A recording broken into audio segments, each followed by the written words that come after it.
माध्यमिक व उच्च माध्यमिक विद्यालय दादर विद्यालयात लोकमान्य टिळक पुण्यतिथी व लोकशाहीर अण्णाभाऊ साठे जयंती मोठ्या उत्साहात साजरी। रायगड ओव्ही न्यूज। पेण संतोष चांदोरकर। माध्यमिक व उच्च माध्यमिक विद्यालय दादर तालुका पेण जिल्हा रायगड या विद्यालयात लोकमान्य टिळक पुण्यतिथी व लोकशाहीर अण्णाभाऊ साठे यांची जयंती हा कार्यक्रम मोठ्या उत्साहात पार पडला। इयत्ता 8वी व 8वी ब या वर्गातील विद्यार्थी व वर्गशिक्षक श्री संजय पाटील सर व विद्या पाटील मॅडम यांच्या अथक प्रयत्नाने या कार्यक्रमाचे नियोजन अतिशय सुंदर केले होते व सूत्रसंचालन त्याच वर्गातील 2 विद्यार्थिनींनी अतिशय अचूक आणि सोप्या शब्दात केले होते। कार्यक्रमाचे अध्यक्षस्थान विद्यालयाचे प्राचार्य श्री चांदोरकर सर यांनी भूषविले। कार्यक्रमाचे अध्यक्ष व सर्व शिक्षक मान्यवरांच्या हस्ते लोकमान्य टिळकांच्या प्रतिमेचे पूजन केले। श्री टेमकर सर यांच्या गीत गायन समूहाने सर्व मान्यवरांचे स्वागत करून कार्यक्रमाची सुरुवात झाली। विद्यालयाचे ज्येष्ठ शिक्षक जी.डी. म्हात्रे सर यांनी लोकमान्य टिळक यांचा जीवनपट विद्यार्थ्यांसमोर मांडला। टेमकर सर यांनी लोकमान्य टिळक यांचे स्वातंत्र्य लढ्यातील कार्य याविषयी विद्यार्थ्यांना माहिती दिली। बी.एस. पाटील सर यांनी लोकशाहीर अण्णाभाऊ साठे यांची संपूर्ण जीवनकथा विद्यार्थ्यांना सांगितली। विद्यालयाचे प्राचार्य चांदोरकर सर यांनी भारतीय स्वातंत्र्यलढा लोकमान्य टिळकांनी कसा लढविला व त्यांचे कार्य विद्यार्थ्यांना आपल्या अध्यक्षीय भाषणात व्यक्त केले। शेवटी श्री संजय पाटील सर यांनी सर्वांचे आभार मानले। या कार्यक्रमासाठी विद्यालयाचे सर्व शिक्षक शिक्षकेतर कर्मचारी उपस्थित होते। T H. Patil sir, A P. Mhatre sir, R D. Patil sir, सौ Swapnagandha madam, Mhatre madam, Samadhan Naik sir, Kumbhar sir, V G. Patil sir उपस्थित होते। शेवटी इयत्ता 8वीच्या वर्गातील विद्यार्थ्यांच्या चित्रकला स्पर्धा व निबंध स्पर्धा घेण्यात आल्या।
वेळेला सार्वजनिक गणपती होता, एका आडीचा एक गणपती, एका भावकीचा एक गणपती, आहे की नाही, एका भावकीचा एक गणपती, त्यावेळेला खरी मजा होती, खरा आनंद होता, आपण नाचत होतो, गात होतो, आहे की नाही, गाणी बोलत होतो, बरोबर की नाही. आता कोण नाही, आता आपल्याला असं दिसतं का, आता आपल्याला असा आनंद.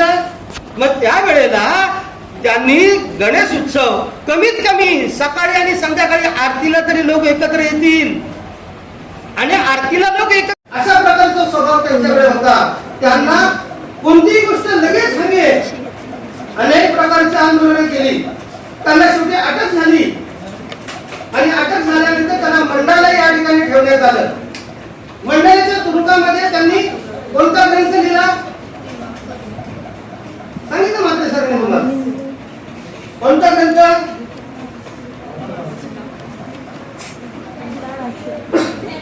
बरोबर, गीता रहस्य. गीता रहस्य हे काय आहे,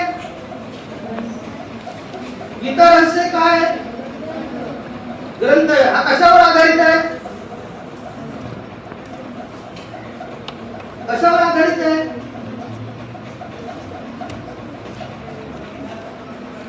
बोला. गीता रहस्य म्हणजे कशावर आधारित आहे आणि गीतेवरच आधारित आहे, त्याचं उत्तर आहे, तुम्हाला कळत नाही लवकर. गीता रहस्य म्हणजे भगवद्गीता, आपल्या भारतीय संस्कृतीची एक महान असा ग्रंथ, तो म्हणजे भगवद्गीता, आहे की नाही. ज्या स्वामी विवेकानंदांनी जेव्हा जागतिक परिषद जेवढ्याला होती त्या अमेरिकेला हा ग्रंथ नेला होता, आपला भगवद्गीता हा ग्रंथ, आणि तिथे तो जागतिक स्तरावर त्याला स्थान मिळालं, आपल्या या ग्रंथाला, भगवद्गीतेला. या भगवद्गीतेचे 108 जणांनी त्याच्यावर टीका केलेली आहे. 108 जणांनी.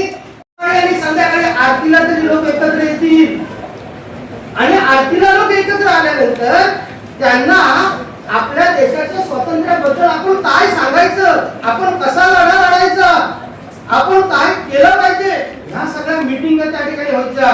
कारण रस्त्यावर 4 माणसं जरी आपली भारतीय एकत्र जरी दिसली तरी त्या 4 माणसांना लगेच उचलून इंग्रज लोक काय करायचे, तुरुंगामध्ये टाकायचे. कळलं का. ज्या वेळेला आपल्या देशातील लोकांना अशा प्रकारचा अन्याय ज्या वेळेला करावासा ज्या वेळेला वाटला, त्यावेळेला खऱ्या अर्थाने लोक एकत्र आले. लोकमान्य टिळकांचा मृत्यू आधीच झाला, सांगितलं श्री मात्र सरांनी आपल्याला की त्यांच्या 1920 रोजी त्यांचा मृत्यू झाला.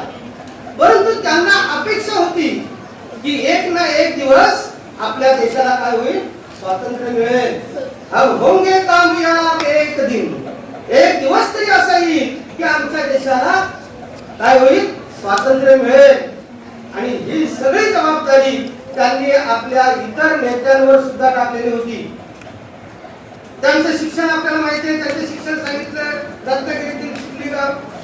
खऱ्या अर्थानं चिखली या गावामध्ये जरी जन्म झाला असला तरी त्यांचं घर आजही रत्नागिरीमध्ये अगदी महाराष्ट्र सरकारच्या अधिपत्याखाली ते घर आहे. अगदी सुस्थितीत, अगदी चांगल्या प्रकारचं घर अजूनही आपण रत्नागिरी जिल्ह्यामध्ये, रत्नागिरीला कधी गेलात तर त्यांचं घर तुम्ही अवश्य बघा.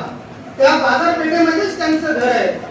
त्यानंतर त्यांचं शिक्षण पुण्यामध्ये झालं, ते उत्तम त्याच फर्ग्युसन कॉलेजला ते शिक्षक म्हणून लागलेले होते.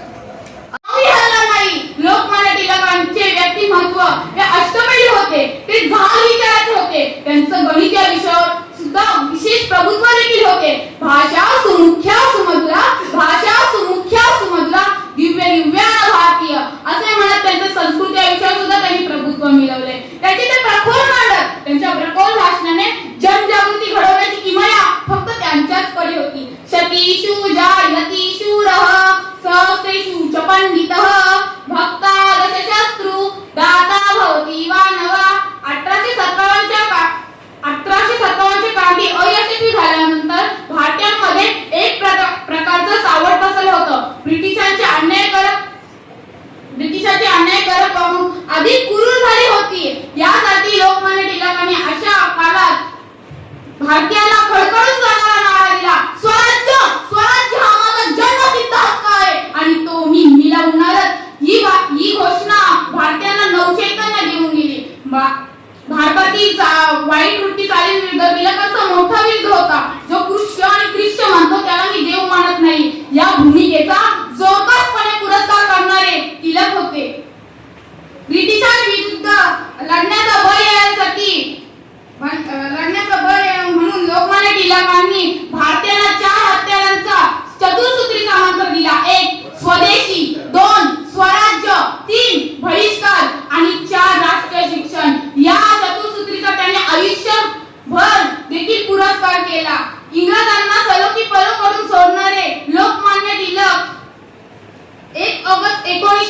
रोजी अनंतात विलीन झाले. त्यांना माझे कोटी कोटी प्रणाम. शेवटी जाता जाता एकच म्हणून जाईल, तिलक होते जहाल सोसवेना लोकांचे हाल, तिलक होते जहाल सोसवेना लोकांचे हाल. जाळला ब्रिटिशांचा माल, उधळला स्वराज्याचा गुलाल, उधळला स्वराज्याचा गुलाल. आता या महान नेत्याला माझे कोटी कोटी प्रणाम. एवढे बोलून मी माझे मनोगत पूर्ण करते. धन्यवाद. व्यक्ती आहे असे अण्णाभाऊ साठे यांना विनम्र अभिवादन करून आजच्या कार्यक्रमाचे अध्यक्ष आपल्या विद्यालयाचे प्राचार्य श्री चांदोरकर सर, ज्येष्ठ शिक्षक Shri Jirimatre sir, Naik sir, Sanjay Patil sir, सर्व शिक्षक शिक्षिका, त्याचबरोबर एम्पॉवर फाउंडेशनच्या तीनही मॅडम, सर्व विद्यार्थी विद्यार्थिनी, आज या ठिकाणी आपण इयत्ता 8वीच्या दोन्ही वर्गांसाठी लोकमान्य टिळक पुण्यतिथी आणि लोकशाहीर अण्णाभाऊ साठे जयंती साजरी करण्यासाठी संधी दिलेली आहे. अतिशय उत्तम प्रकारे नियोजन आणि आयोजन त्यांनी केलेलं आहे. मला या ठिकाणी बोलण्याची संधी दिली. आज मला वाटतं माझा नंबर नाही लागणार, पण असू दे. लोकमान्य बाळ गंगाधर टिळक यांच्याबद्दल जर सांगायचं तर सर्वांना आपल्याला अगदी झोपेतनं जरी उठवलं तरी त्याची घोषणा आपल्याला माहिती आहे, स्वराज्य हा माझा जन्मसिद्ध हक्क आहे आणि तो मी मिळवणार. पण हे स्वराज्य मिळवण्याची धडपड त्यांच्या मनामध्ये का जागी झाली तर ज्यावेळी आपला देश ब्रिटिशांच्या गुलामगिरीतून वावरत होता त्यावेळेला त्यांनी हेरलं की आपला देश असंघटित आहे आणि त्या असंघटितपणाचा फायदा ब्रिटिश लोक घेत आहेत. मग आपल्या देशातल्या लोकांना, देशबांधवांना संघटित करण्यासाठी कोणत्या मार्गातून आपल्याला त्यांना संघटित करता येईल तर त्यांनी लोकांची नाडी ओळखली की विविध कार्यक्रमांमध्ये लोक एकत्र येतात. मग अशा वेळेला त्यांनी शिवजयंती आणि गणेशोत्सव हे दोन उत्सव सुरू केले आणि त्या उत्सवाच्या माध्यमातून त्यांनी लोकजागृती करायला सुरुवात केली.